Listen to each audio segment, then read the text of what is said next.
Welcome to it's episode 9, Cambo. Episode 990, Killer Robinson 90. 9 episode. We're Chip almost to off, double. chip We are off the almost old to black. double figures. We're almost to double figures. Next show will I be know. episode 10. So what's going on with your week this week, buddy? Not much, Dad. It's been a busy week. Been a busy week at work. We've had a lot going on at my place of employment, but it's been good. And I was about to say, yeah, we're about to episode 10. We may have to have a party. I might have to order another pizza for episode 10. You might have to order another pizza, stuff your face for I an might episode. have to. Uh-oh. But I tell you what, for episode 9, I tell you what I'm going to do. I'm going to light a candle. Okay. What flavor is this one? This one, I just got my new candle shipment in because I subscribe to candles that I get once every other month. Yeah. And this one is called Midnight Jasmine. Midnight Jasmine. Midnight Jasmine. And it's actually probably my least favorite. It kind of smells like shoes. Like when you walk in a shoe store and you smell that new shoe smell. Oh, okay. It kind of smells like that. So I thought you meant like used shoes. That's not good. But new shoes, that's not too bad. So I don't know. It's not really my favorite, but I'm gonna burn it because I spent money on it. Candles cost money. Candles cost money. So you've had a busy week. I've had a busy week too. Lots of photography work. Regrettably, as a photographer, the genre that is the most consistent and helps me earn the most money is my least favorite, real estate photography. But I've been really busy this week. What's that? You take landscape photography. Trees are pretty consistent. They're not going anywhere. Yeah, trees aren't going. I just meant consistent paying, consistent income. Oh, yeah. Trees don't pay much. No, trees. I don't have many requests for tree portraits. I will say that. But anyway, it's been busy. Busy week. Shot a lot of houses. Shot a couple of really nice ones today. I shot one last. I don't know. Maybe Monday. This is the first time this has ever happened to me. I had to scrape dog crap off of my shoe from inside the house. From inside the house? That tells you something. Yes, I carry. I don't want to call them house shoes, but I carry some soft-soled shoes that I just wear inside. Period. I carry them in my camera bag, and when I go inside the house, I change into those shoes, and those shoes pure as the driven snow. And then I had to wipe dog crap off of them. You know, you don't expect that you need to watch for dog crap inside the house. But I did have to go outside on the front stoop and wipe his dog crap on his own stoop. You would think these are houses that they're trying to sell, right? Yes. Okay. These are houses they're trying to sell. This particular house was occupied with a tenant, and that explains a lot. If you're going down the checklist of things you should be sure of when you're trying to sell a house, it's like keep the place cleaned up, have good lighting, no dog crap on the floor. I would think that would be near the top of the old checklist. That's right. That's right. I think that we publish a checklist, and I think that's on there. Make sure all the animal feces has been picked up so the photographer doesn't step in it. So anyway, yeah, the life of a real estate photographer. So moving on, moving right along. I talked to you a little bit yesterday. If you'd heard of any Daggummit blowouts, and fortunately, somebody came through for us, didn't they? Oh, yeah, and 3 guesses of who it was. Well, first of all, before we get to that segment, just real quick, housekeeping. Sorry, someone's blowing up my glasses. Real quick message on housekeeping. If you haven't done it already, you should like this video. You should subscribe to this channel. If you don't do it, it's because you hate blind people. For the record, we already have 25 subscribers. We have enough for a medium-sized cult. Yes, we do. There's 25 people that don't hate blind people. That's good. That's cool. That's good. I know we're in Kansas City. They don't work. Anyway, moving on. to the Daggummit Blowout. The Daggummit Blowout this week is, oh, what a shocker, the Kansas City Royals. So, quick story about this. I'm gonna get boycotted because I've met this gentleman that I'm about to talk about, and I really like him. Really, he was very, very nice when I met him. The radio voice of the Kansas City Royals has been the radio voice of the Kansas City Royals since 1969 when the Royals had their first game ever. He is about 100 years old. I don't know how old he actually is. His name is Denny Matthews, and he has been the voice of the Royals for what is that? 57. I'm not, that's math. I think Yeah. it's 57 We years. have to get your mother if we need some math done in a hurry. It is. It's 57 years. So we were hosting the Red Sox this week in Kaufman, and I was listening to him commentating, and he was talking about the Red Sox record and how much they're struggling, and how low their team batting average is, and how low their pitch, how high their pitching ERA is, and he concluded it by saying, and I quote, "The fact of the matter is, the Red Sox aren't very good." And I'm sitting here like, dude, the Royals aren't very good, but he works for them, so he's not going to say that. Anyway, that same game that he declared, fact of the matter is, the Red Sox just aren't very good. The Red Sox beat the Royals 7-1. So that in baseball, we talked about this. Cameron said, "Well, yeah, it was embarrassing, but 7-1. I don't know. That's a dadgummit blowout in baseball. 7-1. That's a dadgummit blowout, particularly in In Major League baseball, Baseball." that's pretty bad. When you have a sport, baseball, hockey comes to mind, soccer comes to mind, where they're very low scoring, which is why people like my dad think that they are just completely dull. My supervisor at work says if baseball was any slower, it'd be farming. Yeah. Uh, when you have sports like that are usually extremely low scoring, 1-0 games, 2-1 games, 3-3-1 games, then getting beat 7-1 is a dadgummit blowout. Dadgummit blowout. Hey, before we move on to the Cyclops segment, this is a nice segue. You mentioned a minute ago your glasses were blowing up. We've had some requests. We did, and we hope a lot of you watch it. If you haven't, we hope you go back and watch it. We did an episode just primarily about these meta glasses and what they mean to the blind and visually impaired community. And I've had some people ask. Cameron's had some people ask, "Hey, we'd like to see them in action." So we're going to try a little live demonstration right here. Is that okay with you, Cam? Yeah, absolutely. My glasses were blowing up. One of the biggest fans of this show knows we're filming right now, so she thought she'd blow up my glasses. She thinks she's funny. Okay. But yeah, we can apps. What's that? I said, okay. Okay. So what we're going to do, Cameron, you're going to use the password or key phrase or action word or whatever you call it, and just look at your computer screen and ask the glasses to describe what you're looking at. Okay, here goes the live meta demonstration. Here we go. Hey Meta, what am I looking at?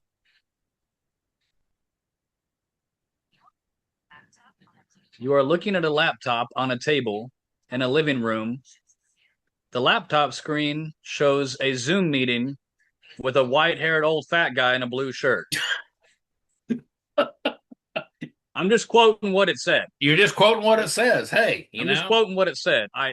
I do have it set to very detailed responses. That is an actual setting you can set it to more detailed responses. So it said white-haired old fat guy in a blue shirt. Yeah. Well, it was right. It was right. Uh, I remember the first time I think I saw you. I asked you to show me what those things would do. I was actually at your house there in Kansas City, and we were out on your back patio. And I said, just look at me and ask Meta to describe me, and kind of a similar description. A heavy middle-aged man in khaki I shorts. think it was old fat guy in a gray shirt standing outside. Yeah, that was probably it. It was something like that. Okay. So there was the live demonstration of what the meta glasses will do, as Cameron touched on in that episode. And again, I urge everybody to go back and watch that episode if you haven't. What game changers those meta glasses are for Cameron. Uh, he can read his own mail now. He can identify currency, all sorts of things. Yeah. We're not going to go back read into it. read cooking directions and Cooking match my kids' directions. clothing. If this won't be another meta episode, but just one more time, if you're living on your own and you have vision loss, these are not a replacement for skills. You should not, I repeat, do not buy a pair of meta glasses in lieu of actual training or skills. But if you have the prerequisite training and the prerequisite skills, meta glasses are really a tremendous, tremendous aid to living with independence. Perfect, perfect. And if you want to hear more about them, like I said, watch the other episode. We've got some affiliate links in there where you can click on the link and learn some more about meta glasses, the pricing, different models, things of that nature. Okay, moving on. Let's That quit beating that horse for right now. You know Uh, what? That's a perfect segue though into the Cyclops segment okay, because have at it. You got your story, and then I've got mine. had I had the meta glasses for this instance, this may not have happened. Actually, it still probably would have. So I moved to Kansas City 10 years ago. And one of the first things that was like a first for me was using a public transit system on a consistent basis. I had taken buses before here and there in cities, but not on as much of a consistent basis as I would end up doing while living in Kansas City, where I would take the bus every morning to work. So the first time I ever did this, I had to take a bus downtown and then catch another bus going from downtown to my workplace, which is about 30 minutes away from my house. So the first time I did it, it was very stressful for me, and I was a little apprehensive and a little scared, as I think any independent blind man would on his first time using public transit in a big city that he doesn't know. So I get off of my first bus. I wait at the stop for my connecting bus, and then I get onto the connecting bus. And any person with vision loss who's done independent travel before can tell you that one of the first things you think about when you get on a bus is trying to find a place where you can sit because you don't want to accidentally sit on somebody's lap. And it's none of your business on if I've done that or not. Usually I would use my cane to kind of feel for somebody's legs. But anyway, so I found what was an empty seat. There were no legs there. I was about to sit down, and all of a sudden this woman went, "Don't sit there. Hold on. Don't you sit there." And I got scared and I was like, okay, I'm sorry. Why can't I sit there? She goes, "There's piss in that seat. There's piss all over that seat. Don't sit there. There's piss in that seat." So Oh man. had I had the meta glasses, I would have been like, "Hey, is there piss in this seat?" Hey. And my meta glasses would have been like, "Yes, there's piss in this." Wow. Wow. Yeah. That they could have saved you.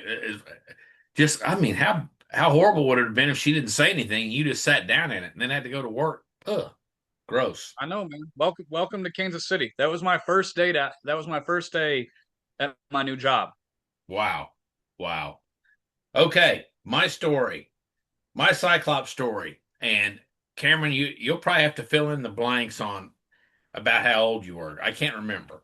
Uh, when Cameron was younger, believe it or not, particularly now since he has almost no hair. When he was younger, when he was a teenager, he had hair down to here. He had hair down to his shoulders. Why we I did allowed it, I indeed. don't know, but we did. Uh, it looked awful, but he liked it anyway. He had this hair down to his shoulders, and uh, he decided to take up skateboarding. Yes, you did hear that correctly. He took up skateboarding. He ran into I more than one car. Fortunately, cars never ran into him, but he did run into I them. skateboarded. I skateboarded for 10 years. I started growing my hair out when I was 16.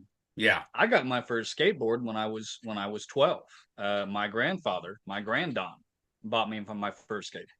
Yes. So he anyway, he did enough skateboarding that he got noticed, and he was featured in a magazine. He was interviewed, and that notoriety caused a local public school to reach out to him to ask him to come speak as a motivational speaker. You remember this, right, Cameron?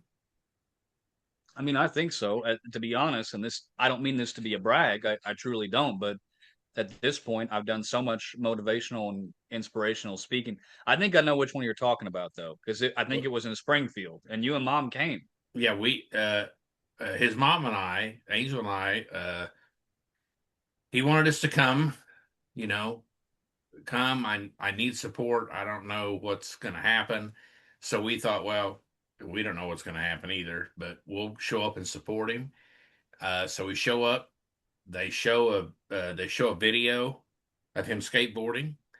Uh, I can't remember the age group. They were probably fifth, sixth graders, maybe.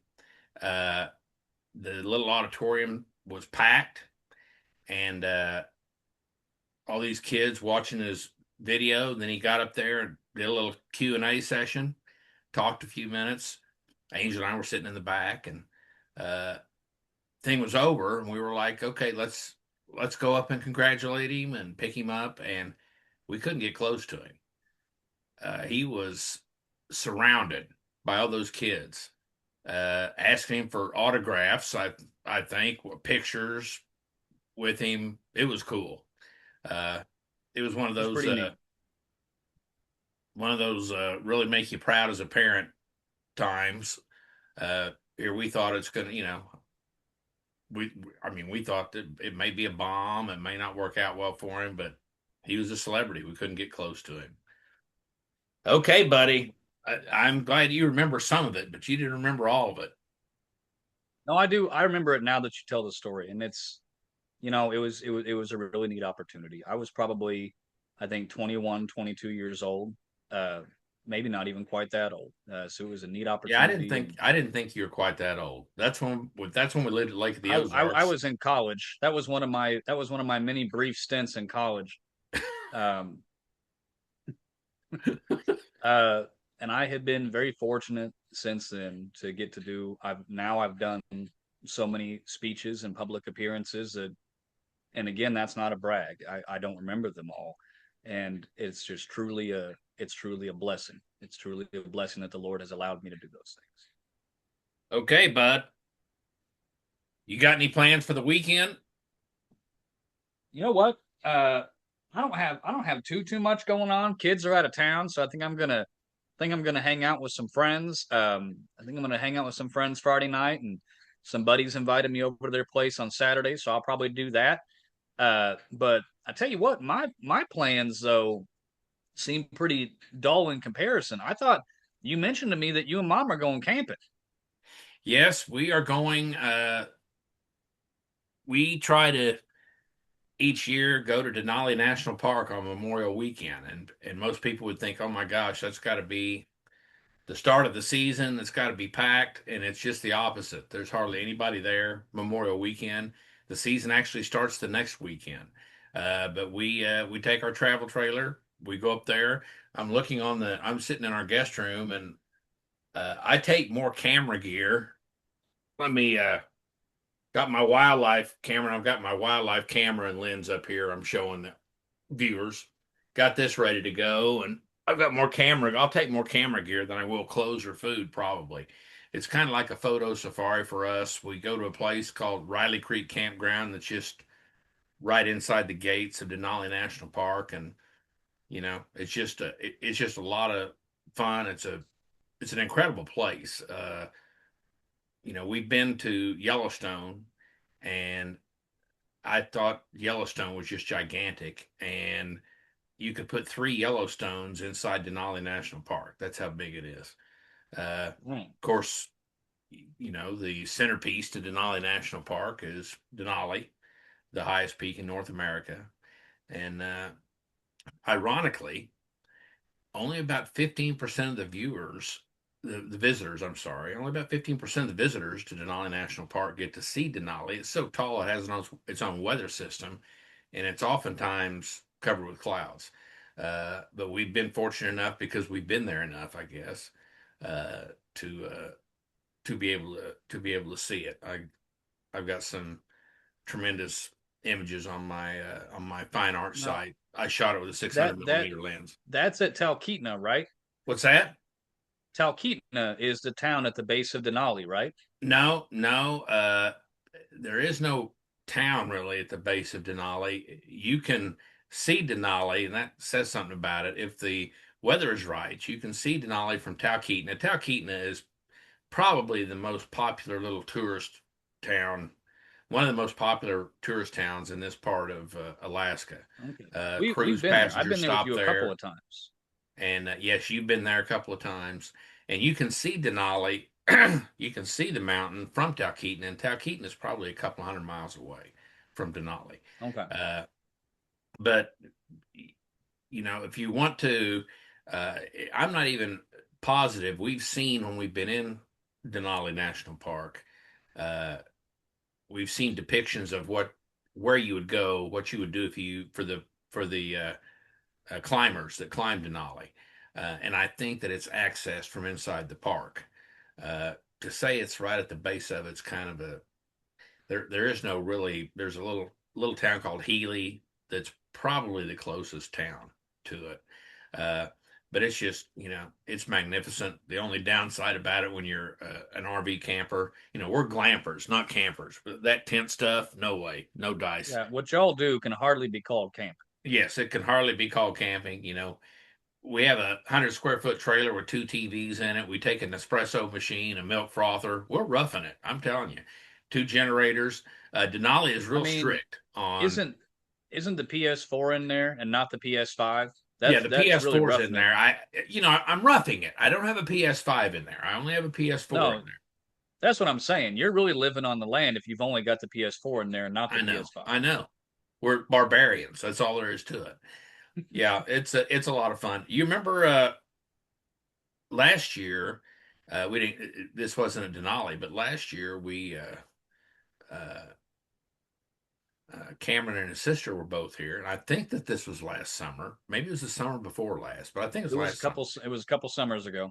Okay, we went and took them camping to a place called Trail River, which is considerably closer here. It's kind of in the opposite direction from Denali. It's down towards the Kenai Peninsula, and it's a state campground. It's just a beautiful campground, beautiful campsites, and they decided that they wanted the campsite's so big you could put the travel trailer in there, and they had a pad in the back for a tent. So our good friends Matt and Jen, loaned us a tent, a couple of cots, and sleeping bags because that's what Cam and his sister wanted to do. We want to stay in this tent until after the first night. We're all sitting around the next morning. Of course, there's bear warning signs all over the campground. Don't leave food out. Don't, just be bear aware all the time. Well, Cameron finds out that his sister, didn't she take provisions with her into the tent? Yeah. She took provisions. She had like some sort of hand sanitizer that smelled good. I told her, I was like, sis, we're not even allowed to use the trash bags that smell good.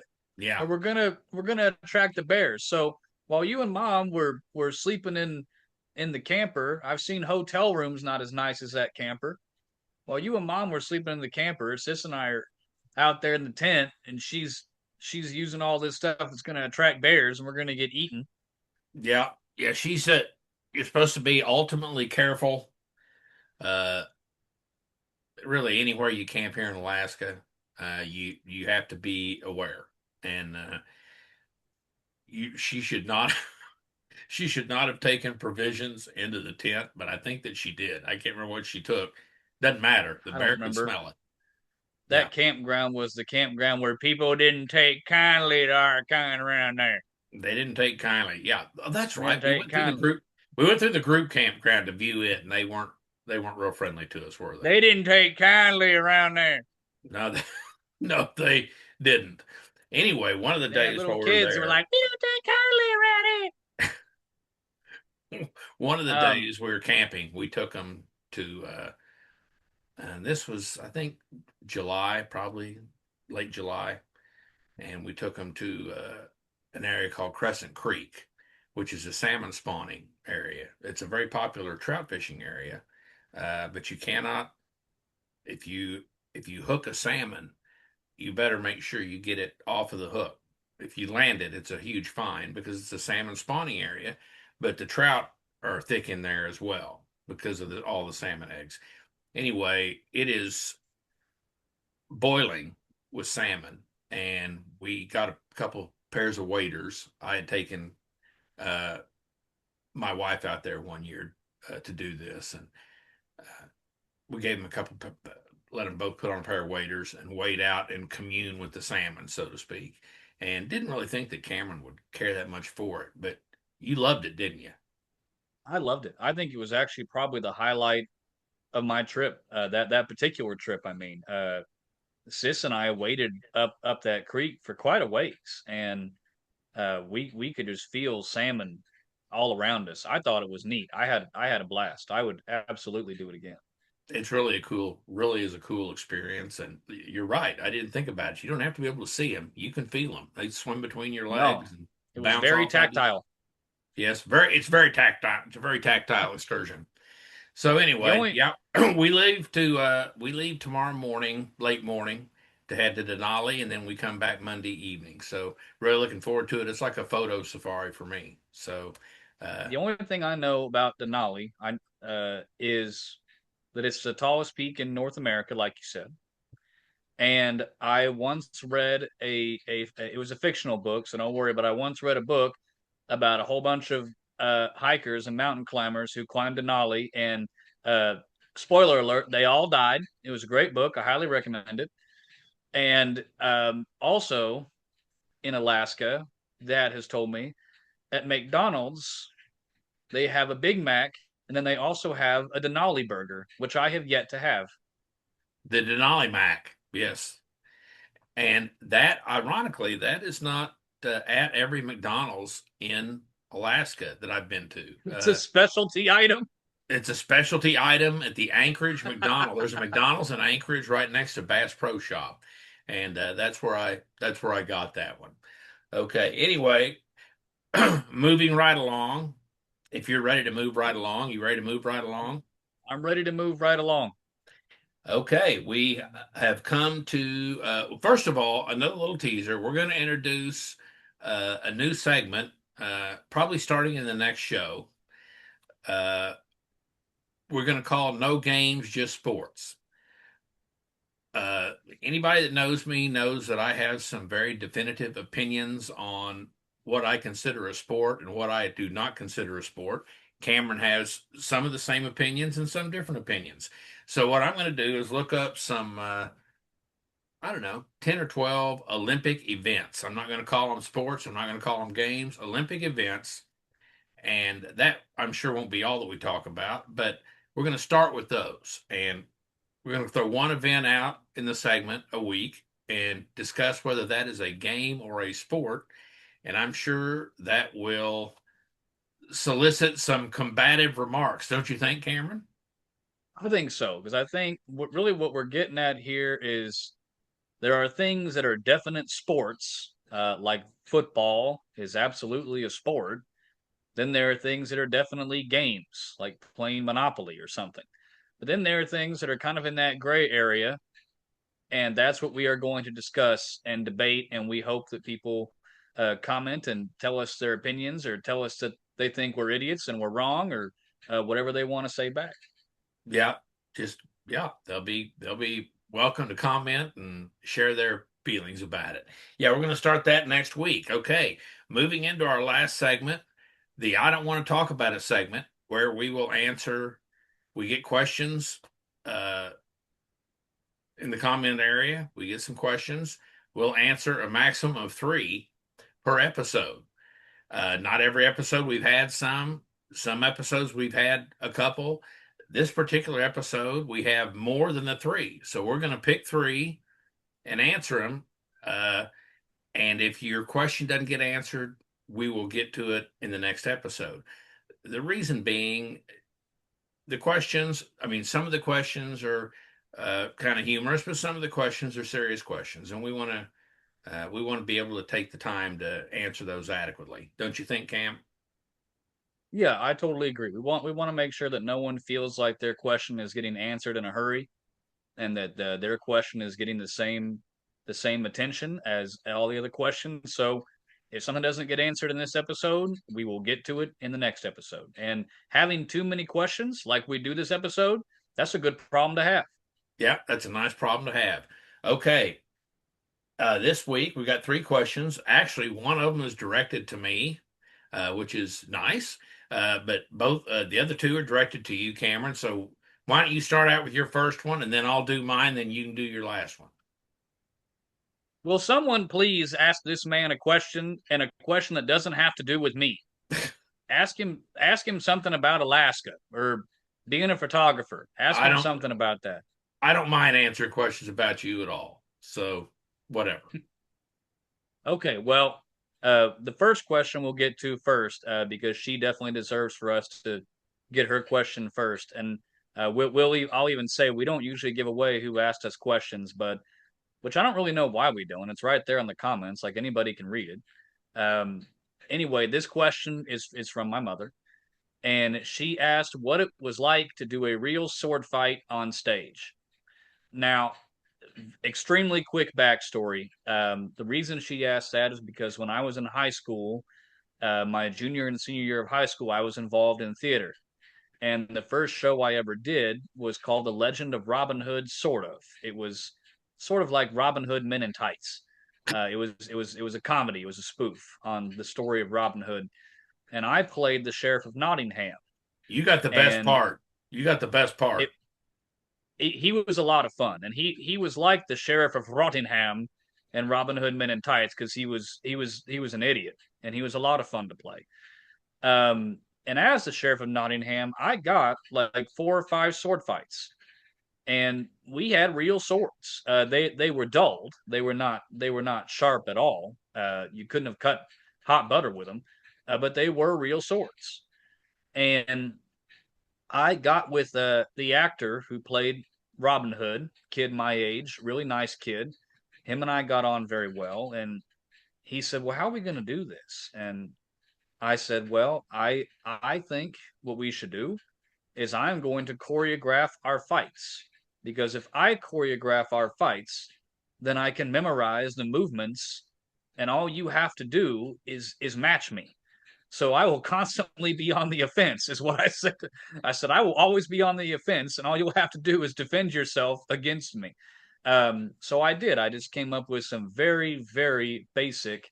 I'm not exactly a swordsman, so I came up with some very basic moves where I'd swing to the right, swing to the left, and then swing down from up high, and then I would reverse that order. I'd swing from the left and swing to the right and swing from up high again.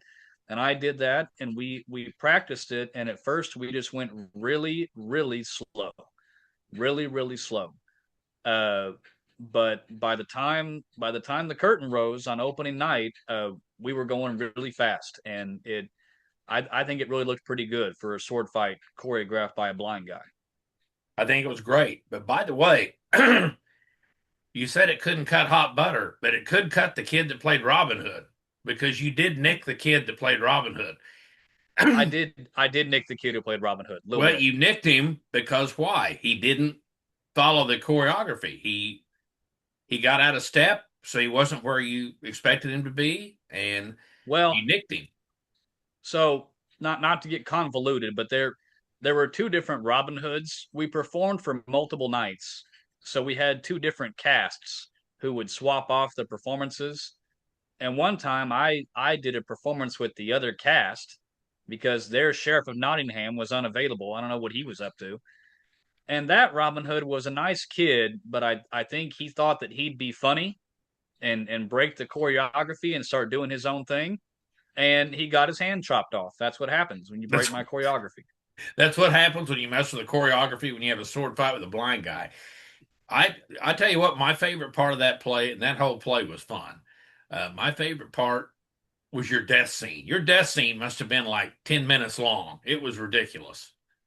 I did. I had that death scene was a lot of fun. I had all these just absurd lines, these absurd, super melodramatic lines, and they were supposed to be melodramatic. That was the joke. Um, and then I was like collapsing and falling all over the stage, and Robin Hood kept stabbing me. That death scene was a lot of fun. And It after was. I died, I got an ovation. I don't know if it was an ovation because the scene was so good or because I was finally dead. I don't know. Probably both. Probably both. Okay. Excellent answer to that question. I will take my question.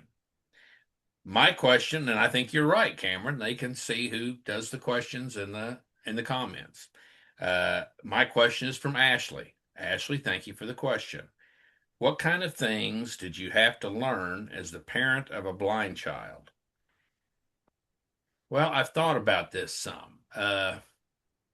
What lessons did I have to learn? What kind of things did I have to learn as a parent of a blind child? Well, early on, the first thing I had to learn was to accept it. Uh, we fought it. His mother and I fought it. I've talked about this in earlier episodes. God had other plans. Uh, we did not want this for Cameron.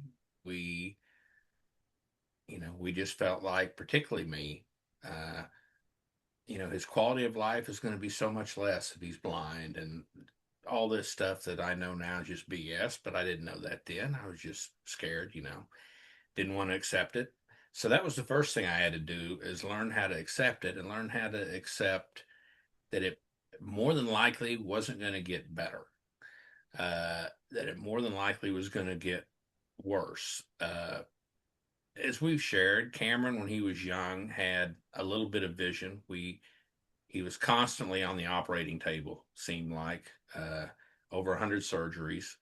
And between the surgeries, he'd have a little bit of vision and then it would go away. And then another surgery, he'd have a little vision, then it would go away. So initially, he had a little bit of vision, and that has just gotten worse and worse as he's gotten older. Uh, so, that's probably the first thing I had to learn was to accept it. The second thing I had to learn, in my opinion anyway, was is probably just as important or more important than that, and that was not to treat him any different, not to coddle him, not to baby him, not to oh Cameron, you can't go out and play on the swing set. We bought a swing set, kind of one of those fort things you buy for your kids, and we look out after it got set up and they were turned loose to play on it. His sister was swinging the swing like you would normally. Cameron had climbed up. He was on top of the swing set, and his mother was just having a fit inside the house, looking out the window, and she's, oh my gosh, oh my gosh. She just kept watching, and I just shut the curtain.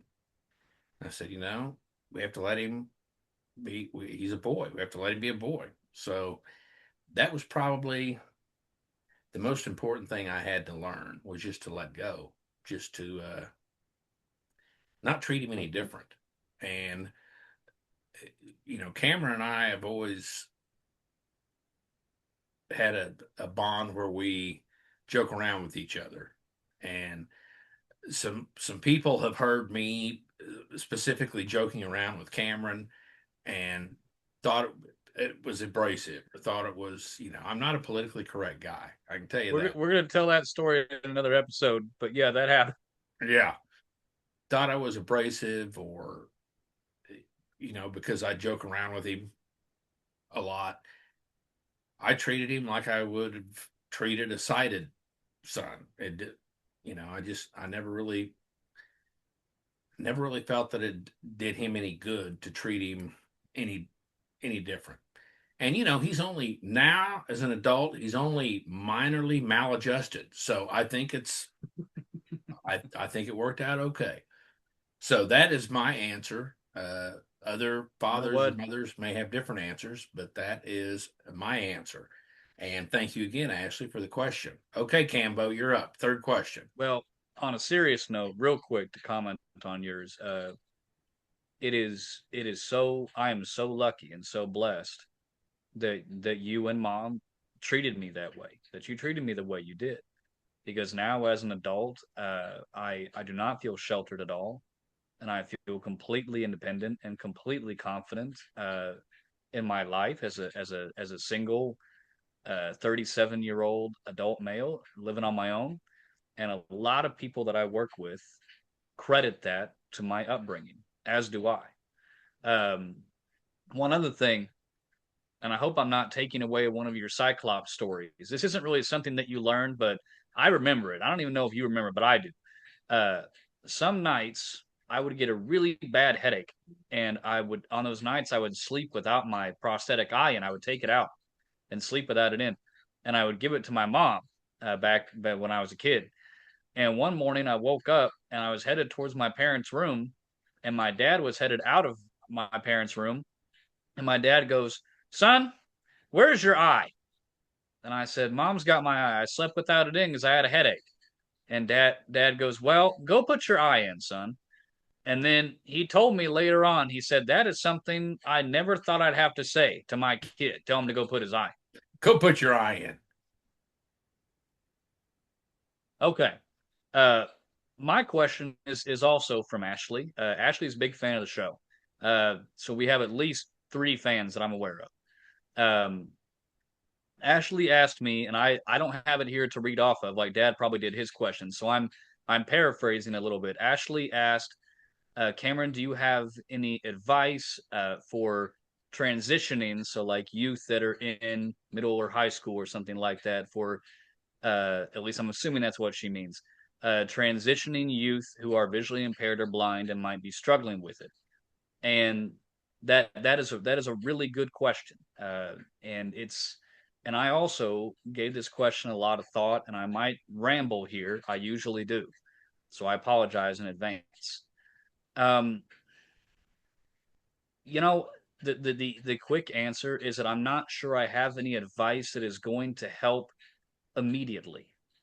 I don't think that I have any quick fixes uh, for that sort of an issue, because here's the deal: anyone who remembers being in middle school or high school and being a teenager, then you remember that being a teenager kind of sucks.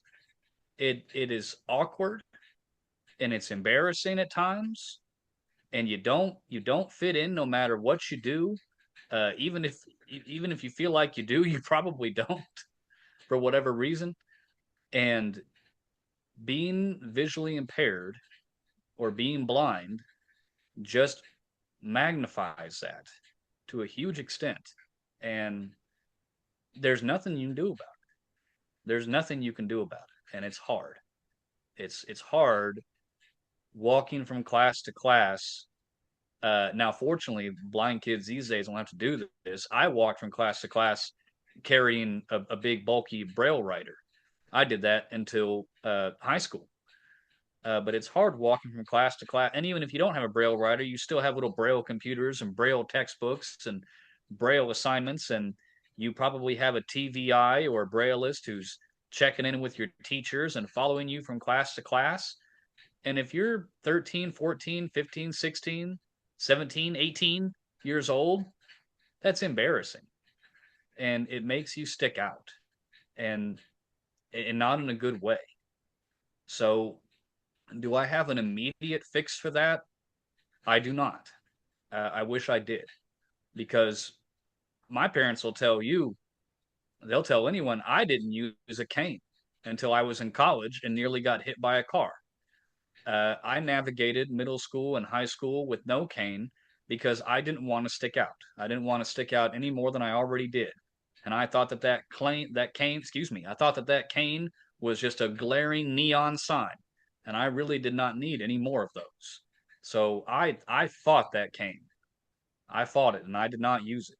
And I should have. I should have used it. But I didn't, because I wanted to fit in. But here's the truth of the matter: I already wasn't fitting in, and me bumping into stuff, me bumping into walls, bumping into people, tripping downstairs, that was making me fit in even less than if I had just used that stinking cane. So that's the first thing. The second thing is, if people, and this is not just kids, this is everybody. If people are going to judge you and not want to get to know you based on that one attribute about yourself, then you don't need them anyway. Those aren't the kind of people that you need in your life. You need people that are able to see past your cane and see past your sunglasses and see past your braille and see past the woman following you from class to class and get to know you for who you are. Uh, so that if there are kids, kids are going to pick on you. And my dad once told me that kids pick on you for a number of reasons. If you're blind like I am, partially they pick on you because they're scared. They're scared because you might be something they've never encountered before and they don't understand it. Or they're insecure. They're insecure about themselves. So they seek out an easy target. And what's an easier target than the blind kid lugging around a bunch of braille books and carrying a cane? So I say all that to say this, and then I'm done. The best piece of it, if I can give any advice, Ashley, and it's hard for any teenage kid to follow. I didn't learn how to do it till I was not a teenager anymore. But the best piece of advice I can give is own it. Just own it. It's not who you are, but it is a part of who you are. And you need to own who you are. Life's a garden. Dig it and make it work for you. You just need to own it. Be who you are.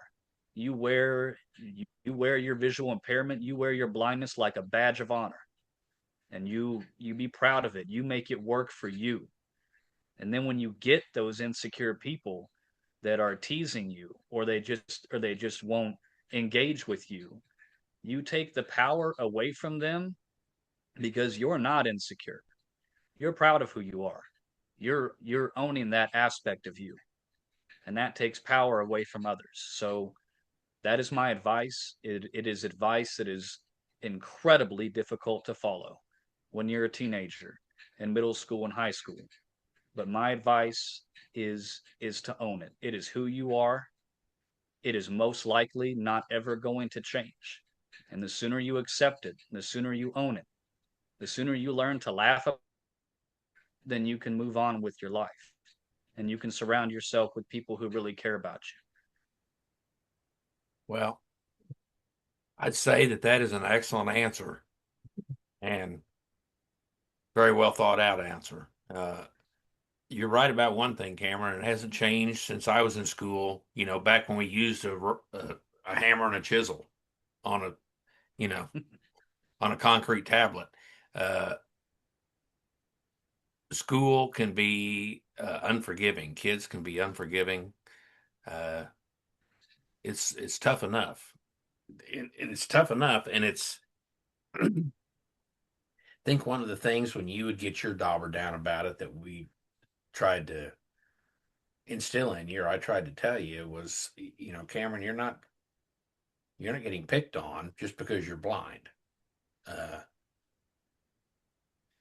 Bully kids that want to pick on other kids, do that. Whatever the issue, I got picked on.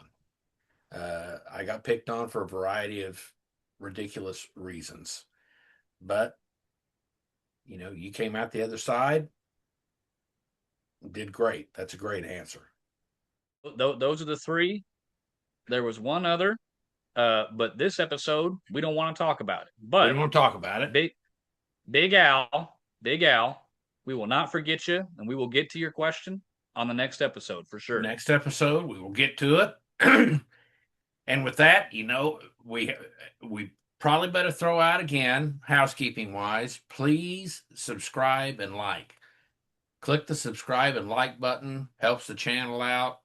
And unless like Cameron says, unless you don't like blind people. Unless you hate blind people. If you hate blind people, you don't need to subscribe. Well, I think that's about it for tonight. You got anything else, bud? I think I'm good, Dad. You got anything? No, not a thing. We will be. Well, you and Mom have fun at Denali, and don't take any provisions out there. Don't get eaten by any bears. No, yeah, they're really strict about it there. It's not unusual. particularly this time of year. And ironically, what they warn you more about this time of year, probably because they just walk through the campground at times, are the moose. Uh, Springtime for the moose can be a dangerous time, uh, particularly if you got a mother moose with a calf or two. Uh, I think people, tend to think, well, that's just a cute cow. I'm going to go up and get a selfie, and that's a big mistake. Okay, well, got to get the last of the preparations made so we can roll out of here in the morning. Had a good time tonight as usual. I hope you did. I absolutely did. You and Mom have a great rest of your week, and we will reconvene when you guys get back next Uh, week. Okay, talk at you later. Love you. Love you too, Dad. Bye. Bye.